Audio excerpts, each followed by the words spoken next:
Nesse vídeo, serão comentados 20 pontos sobre como a psicologia vê a relação laboral entre patrões e empregados e como isso funciona em Portugal e outros países da Europa. Nas empresas em que trabalhei em Portugal, percebi o desprezo total por parte de muitos empregadores aos pilares da psicologia do trabalho.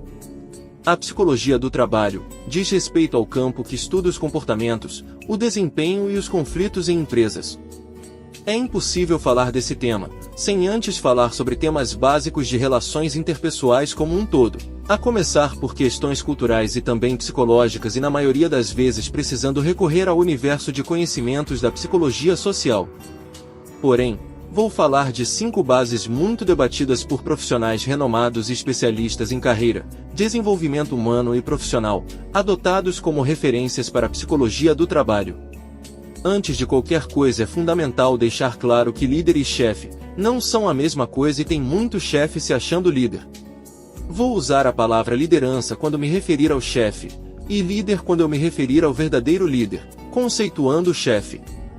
É aquele profissional posto para controlar, vigiar e punir, que possui conhecimentos e experiências sobre a execução do trabalho. Porém, tenta encobrir suas incompetências, inabilidades humanas e suas várias inseguranças.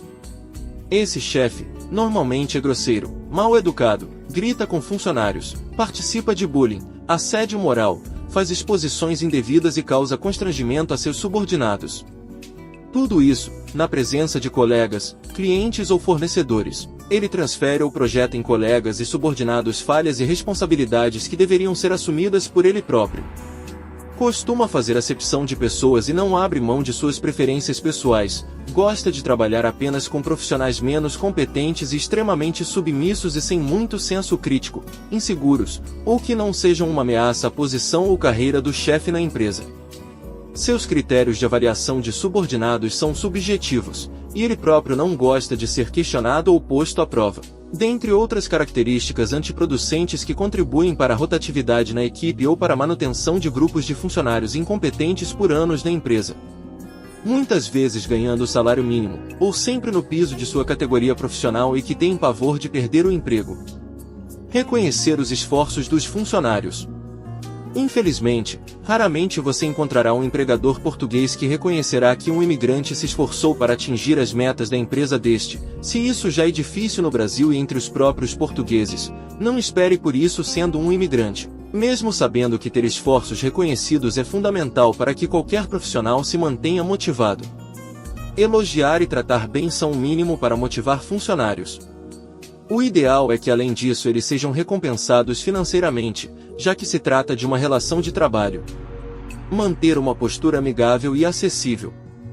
Não há necessidade de criação de vínculos pessoais para ser amigável, mesmo porque existem pessoas que não sabem separar essas duas coisas, seja patrão ou empregado. Isso não significa que um líder ou empregador não deva ser acessível, independente de seu patrão ou liderança. Conversem sem medo se quiserem ser ouvidos e considerados. Dar autonomia aos funcionários. Por mais que você deseje autonomia para o desempenho de seu trabalho, raramente, você encontrará um líder ou empregador com maturidade adquirida para entender e conceder isso a um imigrante.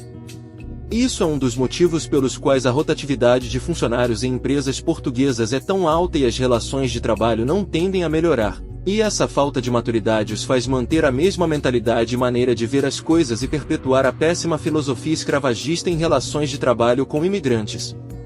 E estou falando do perfil de liderança incapaz de confiar em estrangeiros, porque além de competir e não aceitar que imigrantes se destaquem, existe por trás desse comportamento a insegurança de perder a posição, o cargo ou seu status entre seus colegas nativos para um imigrante.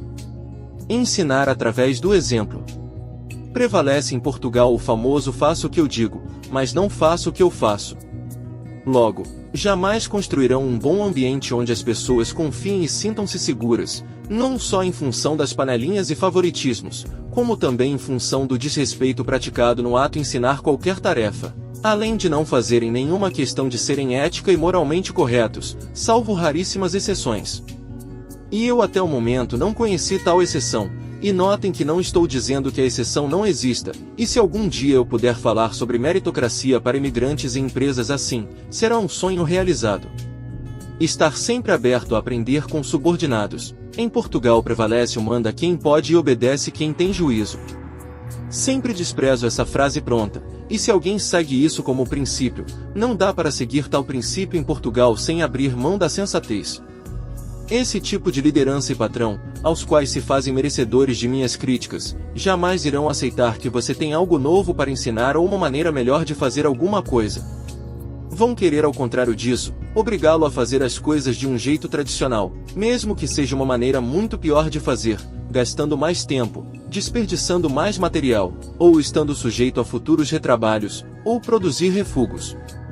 Além do mais, a grande maioria desse tipo de liderança e empregadores não tem paciência, compreensão e respeito, e isso na maioria dos casos, tem a xenofobia como alicerce. Vou deixar uma pergunta para reflexão, caso algum empregador português ou pessoa que lidera sem ainda ser um líder de verdade, assista a esse vídeo. Vestir a camisa da empresa, ser competente e ético, ter uma visão de dono, ter ideias e sugestões, tem algum valor em alguma empresa portuguesa? E aqui estão 20 pontos sobre como a psicologia vê a relação laboral entre patrões e funcionários, considerando alcançar o mínimo saudável de acordo com a psicologia do trabalho. Respeito mútuo antes de tudo. Comunicação eficaz. A comunicação clara, aberta, assertiva e educada é fundamental para um bom relacionamento entre patrões e funcionários. Confiança. A relação de confiança não deve ser apenas entre empresário e líderes. Todo empresário precisa conquistar a confiança de seus subordinados na mesma medida que desejam confiar em seus empregados. Reconhecimento pelo trabalho bem feito. É óbvio que qualquer trabalho deve ser bem feito, mas aqui me refiro ao trabalho que, além de bem feito, é o tipo de trabalho que qualquer empregador espera, com iniciativa, criatividade, aprimoramento e melhores práticas continuamente, promovendo resultados otimizados e tudo que agrega valor. Equilíbrio entre trabalho e vida pessoal. Não espere o melhor de um funcionário que trabalha exaustivamente sem que sejam respeitados prazos para descanso ou desenvolvimento de outras habilidades e aprendizados ou sem respeito pelo direito à vida social. Desenvolvimento de carreira. Em Portugal é muito comum ouvir alguns funcionários de fábricas dizerem com orgulho que têm 20 anos de empresa lixando móveis, por exemplo. Sem nenhuma progressão significativa de salário e muitas vezes sem nenhuma progressão de carreira. Confesso que fiquei perplexo quando ouvi isso. E no vídeo anterior, também falei sobre o descaso com o RH. E quando falei, não foi desmerecendo os funcionários de departamento de pessoal. A crítica foi feita em relação à subutilização de outros profissionais de notável conhecimento e experiência que poderiam ser consultores e estarem desempenhando funções de departamento de pessoal. Ambiente de trabalho seguro. Também mencionei no vídeo anterior, sobre o descaso com a higiene e segurança no trabalho em Portugal. Liderança eficaz. É a que conduz aos melhores resultados possíveis, conseguindo manter um ambiente saudável, genuinamente preocupada com o bem-estar e motivação de seus subordinados, sem abusos e excessos. Feedback construtivo. Não confundir com oportunidade para julgamento de funcionários, ou usar isso como desculpa para destruir a autoestima deles, é a oportunidade de reconhecer, desenvolver e potencializar melhoramentos, além de ouvir o funcionário fazendo com que se sintam valorizados. Justiça no local de trabalho.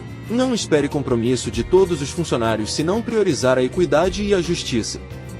Autonomia. O poder de tomar decisões em algum nível e com razoabilidade, além de promover satisfação e envolvimento, também promove a sensação de pertencimento. Cultura organizacional positiva. Além de promover uma boa relação entre patrões e empregados, aumenta continuamente a produtividade e eficiência, e reduz a rotatividade, economizando constantes despesas em treinamentos de novatos, sem poder medir o quanto isso promove positivamente a boa imagem e reputação da empresa. Gestão de conflitos. Desenvolver e promover a inteligência emocional e socioafetiva entre os colaboradores, reduz perdas de tempo e aumenta a sinergia entre pessoas e departamentos. Remuneração justa. Diferente do cumprir o mínimo que a legislação obriga, remuneração justa é um dos itens essenciais para a satisfação no trabalho. Oportunidades de aprendizado. Promove a lealdade dos funcionários além de ser elementar para a retenção de talentos. Diversidade e inclusão. É quando a empresa adota políticas internas para combater a xenofobia, Etarismo e discriminação de qualquer natureza, atuando na reeducação de funcionários quanto ao respeito às diferenças culturais, e sem deixar de lado a inclusão dos portadores de necessidades especiais. Trabalho em equipe. Promover o trabalho em equipe ao invés de promover o trabalho em grupo controlado, pode levar a um ambiente de trabalho mais colaborativo e produtivo. Flexibilidade.